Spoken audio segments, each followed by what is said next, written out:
आदाब, मैं हूं खुर्शीद रब्बानी। ग्राउंड जीरो में आप सबका इस्तकबाल है। SC/ST कमीशन, OBC कमीशन और अक़लियती कमीशन को बनाने के पीछे हुकूमतों का मकसद था सबको हक और इंसाफ दिलाना। हुकूमतें ये दावा भी करती रही हैं कि वो इसमें काफी हद तक कामयाब रही हैं। कल ही पार्लियामेंट में NBCC यानी national commission for backward classes को आईनी दर्जा दे दिया गया और साथ ही इस बिल को जब पेश किया गया तो बगैर किसी मुखालफत के ये बिल पास भी हो गया। लेकिन इसके बाद अब फिर से सवाल खड़े हो गए हैं कि जब SC/ST कमीशन और NBCC को आईनी दर्जा मिल गया है तो फिर अक़लियती कमीशन को इससे महरूम क्यों रखा जा रहा है। मौजूदा दौर में जब अक़लियती तबके के साथ बदसलूकी और उन पर हो रहे हमलों की खबरें आम हैं, ऐसे में अक़लियती कमीशन को हक मिले होते तो क्या कानूनी तौर पर वो मजबूत नहीं होता, ये बड़ा सवाल है। ग्राउंड जीरो में आज हम आपको ये भी दिखाएंगे कि मुल्क के वो कौन से 18 सूबे हैं जहां आज भी अक़लियती कमीशन नहीं है और क्या SC/ST कमीशन और OBC कमीशन की तरह हुकूमत अक़लियती कमीशन को भी उसका हक दिलाएगी। इस रिपोर्ट पर हमारा तज्जिया होगा। पार्लियामेंट में NBC यानी national commission for backward classes को आईनी दर्जा देने वाला बिल पास होने के बाद अब ये सवाल भी खड़ा हो गया है कि मरकजी हुकूमत अक़लियती कमीशन पर मेहरबानी कब दिखाएगी। आखिर मोदी हुकूमत अक़लियती कमीशन को मजबूत बनाने पर क्यों जोर नहीं दे रही है। इस मामले में खुद कौमी अक़लियती कमीशन चेयरमैन हुकूमत को चिट्ठी भी लिख चुके हैं, लेकिन बावजूद इसके अभी तक इस जानिब कोई कदम नहीं उठाया गया। न पराया, न छोटा, न बड़ा, सबके साथ समान व्यवहार, यानी कुल मिलाकर सबका साथ सबका विकास। तरक्की के रास्ते पर चलकर मुल्क को आगे बढ़ाने का दावा करने वाली मौजूदा हुकूमत सबका साथ सबका विकास के फॉर्मूले पर आगे बढ़ने की बात करती है, लेकिन क्या वाकई हुकूमत इंसाफ के तराजू पर भी सबको एक साथ तोलती है या फिर सियासत के तकाज़े उसे अलग रास्ते पर चलने को मजबूर कर देते हैं। ये सवाल UPA हुकूमत के वक्त भी उसी तरह जिंदा था जैसा आज है, क्योंकि जिस दौर में अक़लियती तबके के खिलाफ होने वाले तशद्दुद के वाक़यात लगातार बढ़ रहे हैं, उस दौर में आज भी अक़लियती तबके को इंसाफ और हक दिलाने के मकसद से बनाया गया कौमी अक़लियती कमीशन महज सफेद हाथी बनकर रह गया है। मौजूदा दौर में SC/ST कमीशन और NCBC यानी national commission for backward classes को आईनी दर्जा मिल चुका है, लेकिन कौमी अक़लियती कमीशन को सिर्फ नोटिस भेजने या मामले की सुनवाई करने के अलावा कोई अख्तियारात हासिल नहीं। हमारे पास अख्तियार है सम्मन भेजने का, हमारे पास अख्तियार है हेयरिंग करने का, हमारे पास है रिपोर्ट मांगने का, लेकिन अगर हमें किसी पे कार्रवाई कराना है जहां गलत कोई कर रहा है तो उसके लिए हमको सरकार से सिफारिश करना पड़ती है।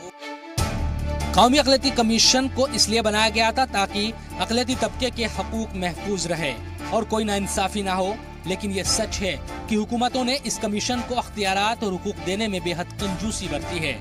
आज सच्चाई यही है कि मुल्क के अलग अलग सूबों में अक़लियती तबके के साथ होने वाली नाइंसाफी की खबरों के बीच अक़लियती कमीशन कार्रवाई के नाम पर सिर्फ नोटिस भेजने के अलावा कुछ नहीं कर सकता।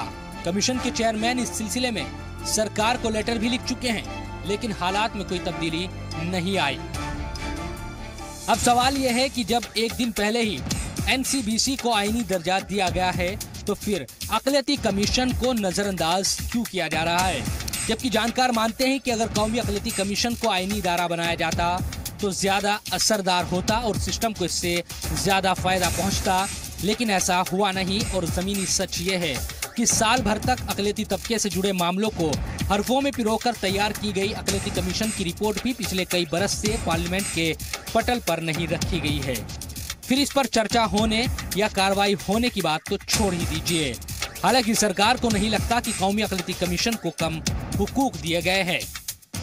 पार्टी कमीशन का गठन पार्लियामेंट के एक्ट से हुआ है, उसको जो है वो कॉन्स्टिट्यूशनल राइट पहले से ही बना हुआ है और जो भी उसके अधिकार हैं, उसके जो काम हैं वो हमारे संविधान में भी निहित है, संविधान में भी है और पार्लियामेंट के एक्ट में भी है।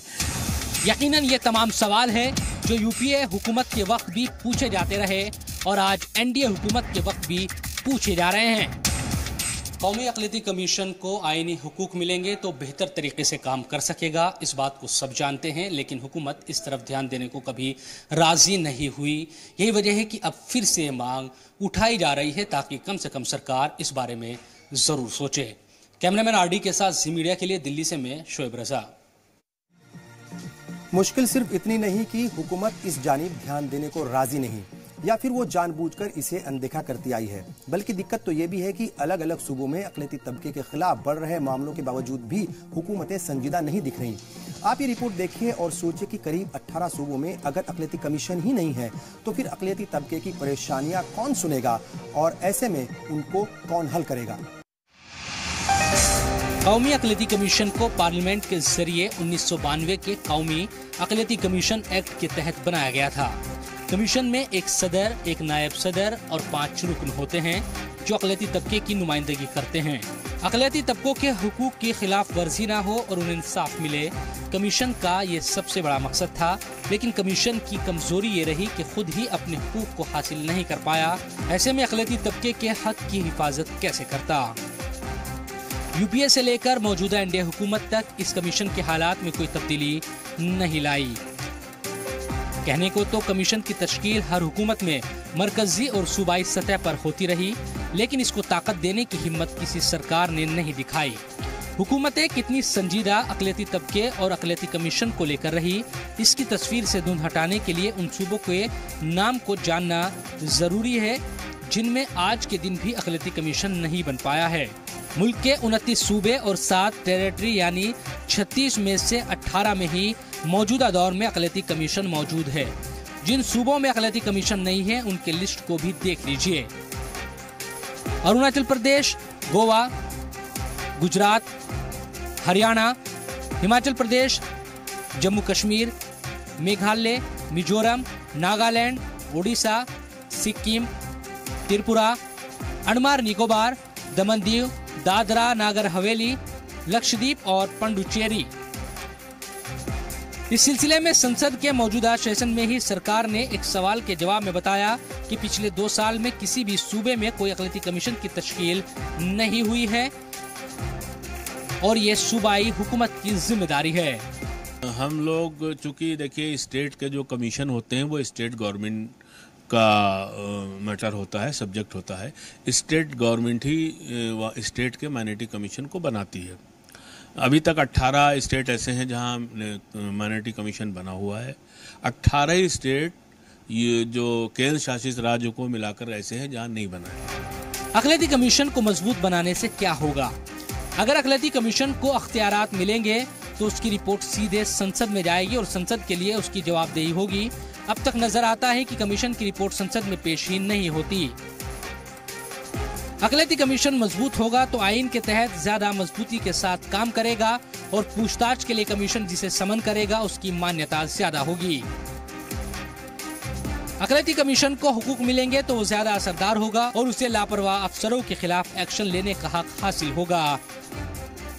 यकीनन एनसीबीसी को आईनी दर्जा देने के बाद अक़लियती कमीशन को भी इसी दायरे में लाने की मांग और ज्यादा जोर पकड़ेगी, लेकिन सरकार पर वाकई इसका असर होगा ये कहना जरा मुश्किल है।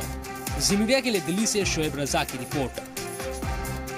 ग्राउंड जीरो में यहाँ रुकेंगे एक छोटे से ब्रेक के लिए। जल्द हाजिर होंगे। इस रिपोर्ट पर हमारा तज्जिया होगा, साथ ही कुछ अहम जानकारियां और फायदे की बात के साथ आपको आज की तारीख से भी कराएंगे रूबरू।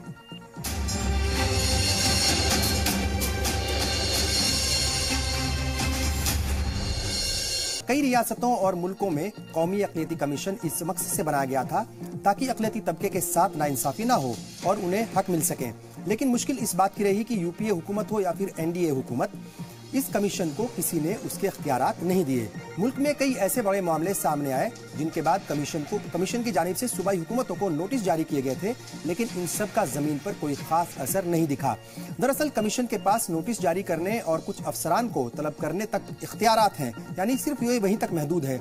ऐसे में कमीशन कोई एक्शन नहीं ले सकता, किसी के खिलाफ कोई एक्शन नहीं ले सकता, जबकि SC/ST कमीशन के पास सारे हुकूक मौजूद हैं और वो अफसरान को तलब कर भी सकता है और जरूरत पड़ने पर किसी के खिलाफ एक्शन भी ले सकता है। यही वजह है कि अक़लियती कमीशन चाहे जितनी सख्ती दिखाए लेकिन जमीन पर उसका कुछ खास असर नहीं दिखता। तमाम हुकूमतों के दौर में एक बात साफ नजर आती है कि चाहे कौमी अक़लियती कमीशन हो या फिर सूबाई अक़लियती कमीशन, इन कमीशंस में चेयरमैन की जो कुर्सी है उस पर रूलिंग पार्टी का ही कोई करीबी बैठा दिया जाता है और ऐसे में हुकूमत के खिलाफ, यानी जो चेयरमैन होता है वो हुकूमत के खिलाफ जाकर कोई एक्शन नहीं ले पाता या फिर कोई ऐसा काम नहीं कर पाता जो हुकूमत के खिलाफ हो, चूंकि वो पॉलिटिकल पार्टी से जुड़ा हुआ होता है। मुल्क के अक़लियती तबके के हालात की तरह ही अक़लियती कमीशन के भी हालात नजर आते हैं। इस बात से आप जो है इस बात का अंदाजा इसी बात से लगाया जा सकता है कि पिछले कई साल से कौमी अक़लियती कमीशन का सालाना, जो कौमी अक़लियती कमीशन की सालाना रिपोर्ट है उसे अभी तक संसद में पेश नहीं किया गया है। अगर ये रिपोर्ट पेश नहीं हो रही है तो उसके ऊपर चर्चा भी नहीं होती और कमीशन की सिफारिशात को फिर लागू कैसे किया जाए, ये बड़ा सवाल है। हिंदुस्तान में मुस्लिम, सिख, ईसाई, बौद्ध, जैन और पारसी तबके को अक़लियती दर्जा हासिल है। ये सभी जानते हैं कि पिछले कुछ वर्षों में ईसाई और मुस्लिम तबके के खिलाफ नफरत के मामले बढ़े हैं। इन मामलों के सामने आने के बाद अक़लियती कमीशन की जानिब से कई नोटिस भी जारी किए गए, लेकिन नतीजा कुछ भी हासिल नहीं हुआ। मौजूदा हुकूमत पर लगातार इस बात का इल्जाम भी लगता रहा है कि वो अक़लियती कमीशन को खत्म करना चाहती है। हरियाणा में बीजेपी हुकूमत ऐसा कर भी चुकी है। हरियाणा की खट्टर सरकार ने इक़्तिदार में आते ही अक़लियती कमीशन को वहां पर खत्म कर दिया था, जिसे आज तक नहीं बनाया गया। जबकि गाय से जुड़े मामले हों या फिर गुड़गांव में नमाज ना पढ़ने देने और मुस्लिम नौजवान की जबरन दाढ़ी कटवाने जैसे कई मुद्दे हैं जो हरियाणा में अक़लियती तबके के खिलाफ जो है वो आते रहते हैं और वहां पर नफरत के मामले ऐसे आते रहते हैं। उसके बावजूद भी वहां अक़लियती कमीशन नहीं बनाया गया है। मौजूदा दौर में गुजरात और हरियाणा समेत 18 ऐसे सूबे और यूनियन टेरेटरी हैं जहां अक़लियती कमीशन वजूद में ही नहीं है और खुद हुकूमत ने पार्लियामेंट में इस बात को बताया है कि पिछले 2 साल से कहीं भी अक़लियती कमीशन की तश्कील नहीं की गई। ऐसे में सवाल यही है कि क्या अक़लियती कमीशन के नाम पर हुकूमतें सिर्फ दिखावा करती आई हैं? ऐसा नहीं है कि ये दिखावा जो है सिर्फ मौजूदा हुकूमत ही कर रही है, बल्कि खुद को अक़लियती तबके की सबसे बड़ी हमदर्द बताने वाली हुकूमतें या फिर सियासी पार्टियां भी या उनके दौरे हुकूमत में भी अक़लियती कमीशन के साथ ऐसा ही बर्ताव किया गया। जाहिर तौर पर इसकी जो जितनी भी सियासी जमातें हैं वो सभी इसके लिए जिम्मेदार हैं। अक़लियतों को उनका हक देने का वक्त आ गया है। उम्मीद की जानी चाहिए कि मरकज़ी की जो मौजूदा हुकूमत है वो इस जानिब जरूर तवज्जो देगी और अक़लियती कमीशन को भी उसी तरह के इख्तियारात देगी जैसे SC/ST कमीशन को और OBC कमीशन को दिए गए हैं। ये उम्मीद की जा सकती है मोदी हुकूमत से। और इसी के साथ वक्त हो गया है आपसे विदा लेने का। अपना ख्याल रखिए, हर तरह की अफवाहों से दूर रहे। आप फेसबुक, ट्विटर और यूट्यूब के जरिए अपने पैगामात हम तक भेज सकते हैं। एक जिम्मेदार शहरी बनकर मॉब लिंचिंग जैसी घटनाओं को रोकने के लिए जरूर आगे आए।